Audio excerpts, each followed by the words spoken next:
Hi there, my name is Tom Bell and welcome to my 5 Minute Friday videocast on the 12th of December. This is always a strange time of year for me. The 13th of December will be the anniversary of my sister Alison's suicide, and tomorrow it will be 34 years since she took her own life. And Alison took her own life after a period of grooming and abuse in an NHS mental health hospital. She was targeted and groomed by an older male nurse who then had sex on the hospital premises with her. As a result of that, she had a crisis pregnancy and an abortion, and these things were removed from her medical records. Yes, all true. We didn't find out for 10 years. It was kept concealed for 10 years, and when it finally emerged, the police weren't really too bothered about investigating it. In fact, they lied about the quality of their investigation. They said they had interviewed the suspect when they never had. The hospital destroyed the records. And the Crown Prosecution Service, well, they were an absolute waste of time. And they've been a waste of time ever since in both investigations that we've managed to secure. Now, the question that I wrestle with on a regular basis is, how do you live? How do I live? How do people live with injustice? Because I think we're almost hardwired, aren't we, certainly in Western societies, to believe. Let me tell you a story. So when I was very young, back at primary school, and by the way, anybody who ever went to school with me will tell you that my mouth was always going to get me into trouble. But anyway, back in primary school, I remember being introduced to the policeman. Right, so you're a kid, you sat in school, you're all doing that thing on the floor where teacher sits on a chair and you're all on the floor, and it's story time. Policeman comes in, and it's part of the sort of community building that goes on, and the teacher talks to us about the policeman and sort of introduces the policeman as, this is the person you can trust. This is the person you go to if something doesn't feel right, if somebody's saying something or doing something to you, or if you've seen something happening that you're concerned about. This is the person you can trust.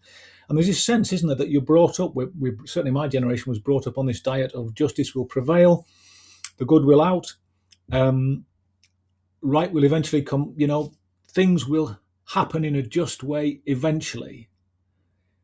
And then as experience kicks in, you still hang on to that belief. Strangely, you hang on to that belief because it's so strongly embedded in you, but your reality is different. And I think that causes, it's a kind of a jarring in the brain that goes on where you excuse the wrong things that happen as being anomalies rather than as actually logical functions of the system itself. Because let's face it, the system it's rigged against the average person. Yeah. The illusion of justice, the illusion of a just, equitable society that we live in is very much a fiction, a fantasy. And so how do we learn, once we've discovered that injustice is the norm, that justice is not the norm, but injustice is the norm, and the deeper you dig into this, the further you realize that that is actually the case. How do you learn to live with injustice when you've been brought up to think that you live in a state of justice? Because that kind of melts your mind. And I'm going to read you a lovely bit from a guy. This is a fellow called, if you haven't read this, George Monbiot, brilliant book called How Did We Get Into This Mess? Which, by the way, if you don't think we're in a mess, then you've either been on another planet or simply not paying attention. And it's the start of chapter 2, and it says, I like this. To be at peace with a troubled world, this is not a reasonable aim. It can be achieved only through a disavowal of what surrounds you. To be at peace with yourself within a troubled world, that, by contrast, is an honourable aspiration. So he's talking about being at peace, knowing that things are wrong, but being at peace with yourself. And it's a constant balance.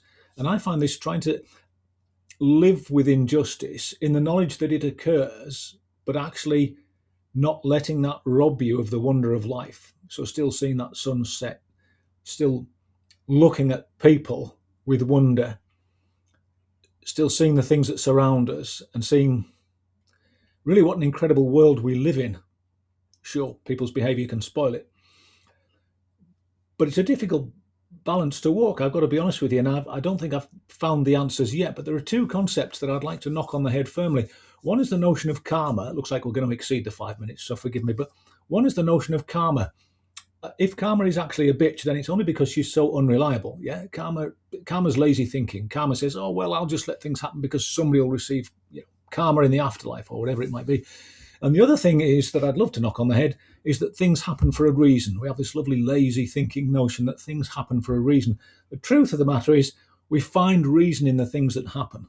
It's not that they happened for a reason. So even me, amongst all the things that have gone on with my family, I find reasons in them.